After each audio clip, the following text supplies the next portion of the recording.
the Soviet Red Army, the Bolsheviks, they didn't just have their eyes on Poland. They were interested in marching much further to the west.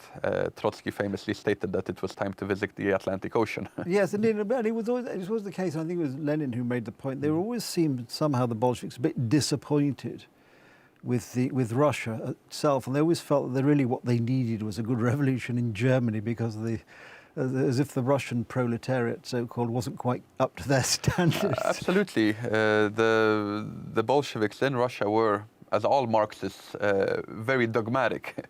And they did view Marxism, or later Marxism-Leninism, as a science with its dialectic method. And Marx, Engels, both of them had been German. They had stated that the revolution would come in a society which had the largest industrialization, the largest workforce.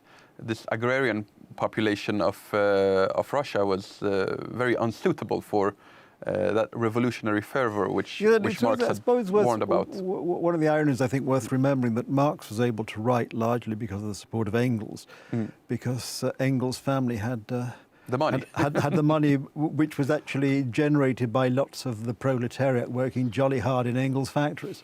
Well, not a lot has changed in these 100 years. No, indeed, one always thinks of George Orwell's, which I read recently, George Orwell's Animal Farm, which really captures this whole approach to life. Absolutely, there are certain terms here: the caviar left, the champagne communists, and so on. Champagne socialist is a very popular one in the United Kingdom. Yes, so definitely the threat of revolution in the West was significant, and it wasn't that Germany was an exception.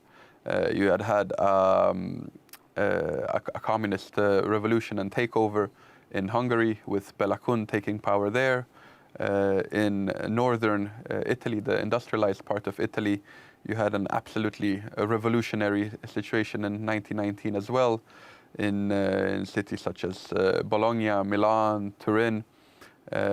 In France, you had enormous strains in society, where the heavy casualties during the First World War, the destroyed countryside, the destroyed industries, the problems with food supplies, had also created a situation in which a large part of the French army that had fought in the First World War were very receptive of communist ideas of revolution. So would the Russians have reached Germany, that Soviet army could definitely have used Germany as a springboard for a conquest of the rest of the European continent, with, of course, the British Isles being tucked away behind the English Channel. It is unlikely that they would have been under direct threat immediately, but naturally with a hypothetical scenario in which you have a communist-dominated continent creating one communist state from Lisbon to Vladivostok, over time it would have been... Well, indeed, it would have been a big threat. Difficult, yeah.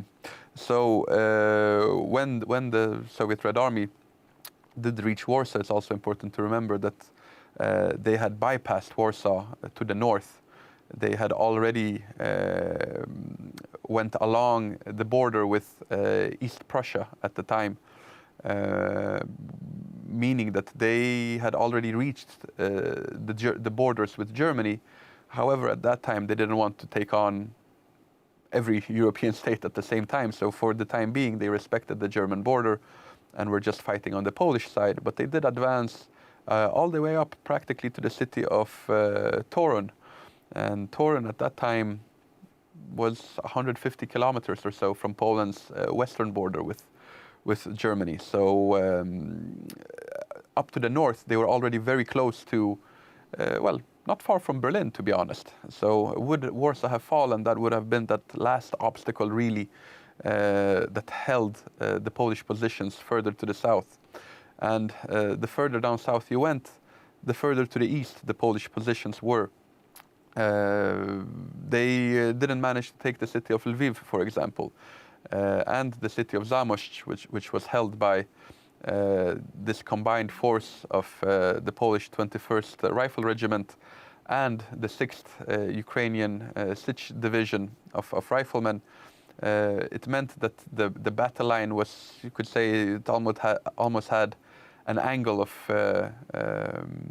45 degrees of an angle, so leading straight in a line from the city of Torun to the city of Lviv. However, if the defenses of Warsaw would have been broken through, then it would have been very easy for the Soviets to spread out into central Poland and somehow balance this front line. This is why Piłsudski realized that there was a chance to strike, as this line was, it made it much easier for the Polish forces to try to do a pincer maneuver and somehow encircle the Russian forces that were fighting in Warsaw. Adam, the clock has, as always, defeated us. I'm going to have to ask you to pause just there, if I may, but we'll pick it up next time. There we are. As usual, the clock has defeated us, and Adam's had to pause almost, but not quite in mid-sentence. Fear not. If you join us next time, as we hope you will, we'll pick up the story on Poland Daily History. In the meantime, thank you for watching.